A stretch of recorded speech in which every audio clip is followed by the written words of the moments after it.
Sean todos bienvenidos a este nuevo espacio en el que el tema será la relación con Dios que tenía Camilo. Mi nombre es Marisa Chávez y vamos a continuar hablando y reflexionando sobre la vida de San Camilo.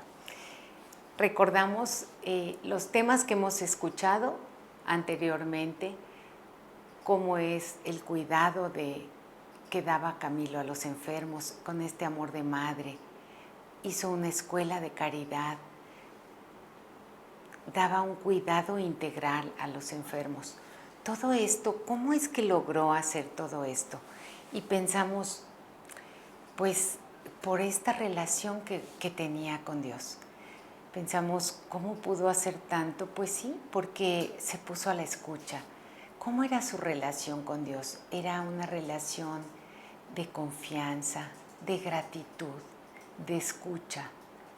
Y todo esto fue a partir de haber tenido la experiencia de la gracia. ¿Recuerdan en el día de su conversión que él guardaba con mucho cariño esta fecha, que era el 2 de febrero de 1575?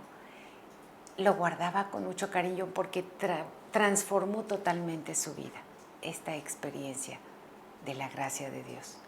Y a partir de esto empezó a aprender, y no solo cosas prácticas de la vida, que empezó a aprender a cuidar a los enfermos, empezó a aprender a escuchar a Dios, a discernir esto mejor para su vida.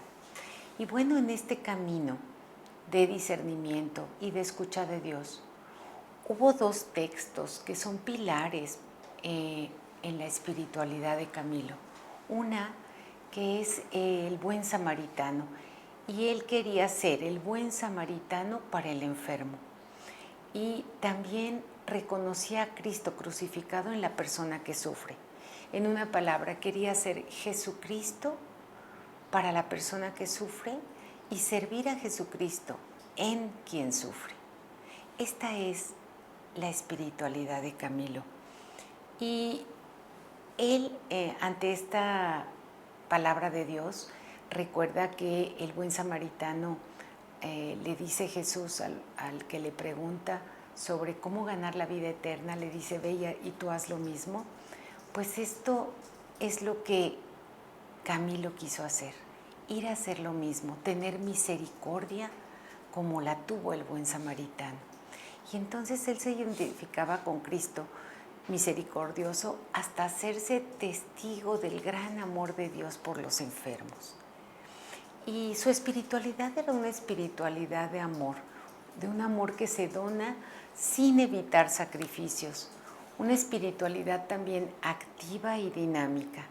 ¿Qué quiero decir con esto? Pues una espiritualidad que estaba centrada en la oración, en esa oración personal, comunitaria, en la celebración litúrgica, en la escucha de la palabra de Dios. Era un contemplativo en acción que era capaz de captar su palabra de Dios en la realidad en que vivía, especialmente en la persona que sufre. Sí, así era la espiritualidad de San Camilo. Y servir a Jesús en el enfermo, pues hacía que no hubiera separación entre contemplación y acción, porque cuando la acción se dirige a la oración, cuando el servicio al enfermo se hace culto a Dios, pues ahí está unida contemplación y acción. Del enfermo, ahí está Dios. Esto es lo que fielmente creía Camilo y tenía la fe, en que donde está el enfermo ahí está Dios y se hace lugar de celebración. Entonces la cama del enfermo se hace altar y alrededor del cual se desarrolla la liturgia del servicio. Vean qué belleza. Cuando nosotros tenemos y percibimos una acción de amor de alguien, es un acto litúrgico. Cuando percibimos o nosotros también hacemos un acto de perdón, es un acto litúrgico. Ese acto de servicio con amor al enfermo es una liturgia del servicio. Entonces, La espiritualidad para San Camilo pues es una respuesta al don de Dios, al don de la vida que le había dado, y se manifiesta en el servicio diligente y lleno de amor a los enfermos. Así es como lo muestra Camilo.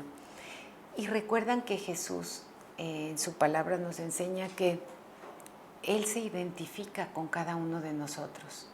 Y en San Mateo hay una lectura, la del juicio final, en donde hay una identificación de Cristo con el enfermo.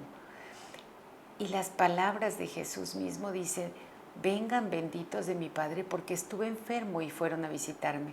Cuando lo hicieron con alguno de los más pequeños de estos hermanos míos, a mí me lo hicieron.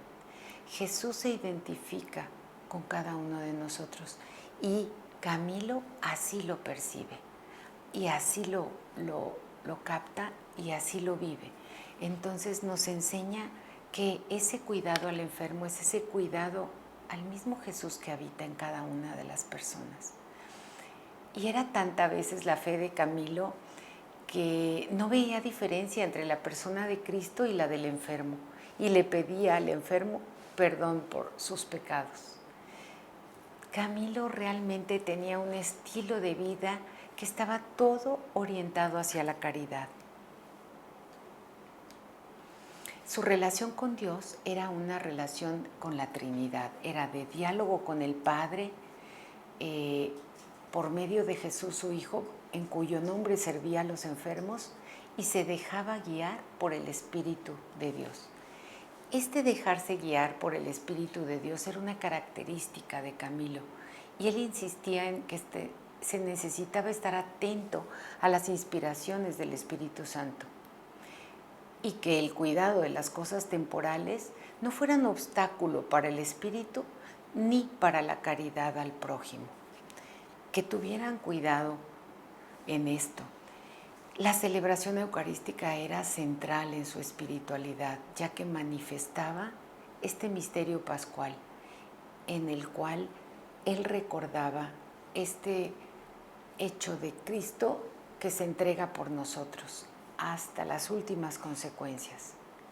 Y en particular tenía un gran amor a la Virgen, a la Madre del Salvador, que también es invocada con estos nombres tan lindos y todos los conocemos: Reina de los ministros de los enfermos, Salud de los enfermos, Consoladora de los afligidos, Auxilio de los cristianos. Recuerdan que así la recordamos en el rosario. Este gran amor a la Virgen, porque la veía como que es fiel a cooperar con Dios en su obra, y particularmente solicita con los que sufren. Es modelo de vida espiritual y de servicio, y que nos acompaña con su amor de madre.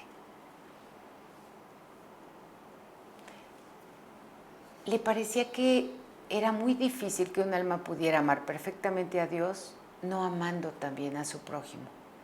Y él repetía muchas estas palabras de San Juan: si no amo a mi hermano a quien veo, ¿cómo puedo amar a Dios a quien no veo? Pues algo profundo el decir esto. Así como tratamos a los demás, así tratamos a Dios muchas veces. Entonces vale la pena darnos cuenta esta enseñanza que nos deja San Camilo, esta enseñanza de amor. Y él decía estas palabras, y con esto quisiera terminar el día de hoy: haciendo la caridad, uno no se equivoca nunca. Qué real y qué verdadero, ¿verdad?